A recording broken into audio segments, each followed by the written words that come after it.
Hi friends, ಎಲ್ಲರೂ ಚೆನ್ನಾಗಿದ್ದೀರಾ? ಇವತ್ತು ನಾನು ಬಂದ್ಬಿಟ್ಟು ನಿಮಗೆ ಅವಲಕ್ಕಿ ಫ್ರೈಡ್ ರೈಸ್ ಮಾಡೋದು ಹೇಗೆ ಅಂತ ತೋರಿಸ್ತೀನಿ. ನೋಡಿ, ಫಸ್ಟು ನಾವು ಬಾಣಲಿಗೆ ಸ್ವಲ್ಪ ಎಣ್ಣೆ ಹಾಕ್ಕೋಬೇಕು. ಮತ್ತು ಇದಕ್ಕೆ ಜೀರಿಗೆ ಮತ್ತು ಸಾಸಿವೆ ಎರಡನ್ನೂ ಹಾಕ್ಕೊಳ್ಳೋಣ. ಇದು ಸ್ವಲ್ಪ ಚಿಟಪಟ ಅನ್ನಬೇಕು. ಯಾವಾಗಲೂ ಮಾಮೂಲಿ ಅವಲಕ್ಕಿ ಮಾಡ್ಕೊಳ್ತೀವಿ, ಇದು ಫ್ರೈಡ್ ರೈಸ್ ಥರನೇ ಇರುತ್ತೆ ನಿಮಗೆ. ಅದೇ ಥರ ಆದರೆ ಅವಲಕ್ಕಿ ಮಾತ್ರ ಆ್ಯಡ್ ಮಾಡ್ಕೊಳ್ತೀವಿ ಅಷ್ಟೇ. ಬೇಕಾದ್ರೆ ನೀವು ಇದೇ ಇಂಗ್ರೀಡಿಯೆಂಟ್ಗೆ ನೀವು ಬೇಕಾದರೆ ರೈಸ್ ಕೂಡ ಆ್ಯಡ್ ಮಾಡ್ಕೋಬೋದು. ನೋಡಿ, ಇದಕ್ಕೆ ನಾನು ಸ್ವಲ್ಪ ಕಡಲೆಬೇಳೆ ಉದ್ದಿನಬೇಳೆ ಹಾಕಿದೆ. ಈಗ ನೆಕ್ಸ್ಟ್ ನೋಡಿ, ಎಲ್ಲ ಥರ ವೆಜಿಟೇಬಲ್ಸ್ ನಿಮ್ಮ ಮನೇಲಿ ಯಾವ ಥರ ವೆಜಿಟೇಬಲ್ಸ್ ಇದೆಯೋ ಆ ವೆಜಿಟೇಬಲ್ಸ್ ಎಲ್ಲ ಹಾಕ್ಕೋಬೋದು. ಬಟಾಣಿ, ಕಾಲಿಫ್ಲವರು ಅದು ಕೂಡ ಹಾಕ್ಕೋಬೋದು. ಕ್ಯಾಪ್ಸಿಕಮ್ ಆಗಿರ್ಬೋದು, ಪ್ರತಿಯೊಂದು ಇಂಗ್ರೀಡಿಯೆಂಟು ಹಾಕ್ಕೋಬೋದು. ನೋಡಿ, ಮೆಣಸಿನ್ಕಾಯಿ ಹಾಕ್ತೇನೆ ನಾನೀಗ. ಮೆಣಸಿನ್ಕಾಯಿ ಹಾಕಿದ್ಮೇಲೆ ಅದು ಸ್ವಲ್ಪ ಬೆಂದಮೇಲೆ ಈಗ ಸ್ವಲ್ಪ ಈರುಳ್ಳಿ ಹಾಕ್ಕೊಳ್ಳಿ. ಮತ್ತು ಎಲ್ಲ ತರಕಾರಿಗಳು, ಇದೊಂದು ಸ್ವಲ್ಪ ಈರುಳ್ಳಿ ಹಸಿ ವಾಸನೆ ಹೋಗಬೇಕು, ಸ್ವಲ್ಪ ಫ್ರೈ ಮಾಡ್ಕೊಳ್ಬೇಕು.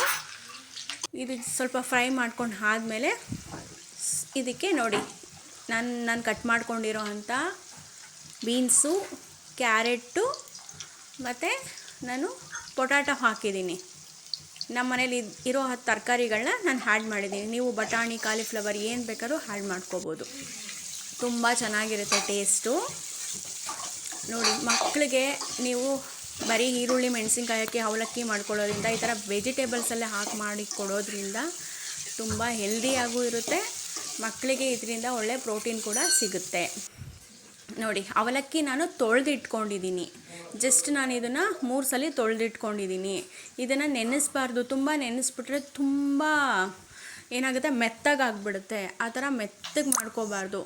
ತೊಳೆದ್ಬಿಟ್ಟು ಆ ನೀರನ್ನೆಲ್ಲನೂ ತೆಗೆದುಬಿಟ್ರೆ ಸಾಕಾಗುತ್ತೆ. ಇದಕ್ಕೆ ಸ್ವಲ್ಪ ಅರಿಶಿನ ಪೌಡರ್ ಹಾಕ್ಕೊಳ್ತೀನಿ. ನೀವು ಅರಿಶಿನ ಪೌಡರ್ ನಿಮ್ಮ ಆಪ್ಷನಲ್ಲು ಹಾಕ್ಕೊಂಡ್ರೂ ಬೇಕಾದರೆ ಹಾಕ್ಕೋಬೋದು. ಯಾಕಂದರೆ ಫ್ರೈಡ್ ರೈಸ್ ವೈಟ್ ಆಗಿರುತ್ತಲ್ವ, ನೀವು ಹೀಗೂ ಮಾಡ್ಕೋಬೋದು.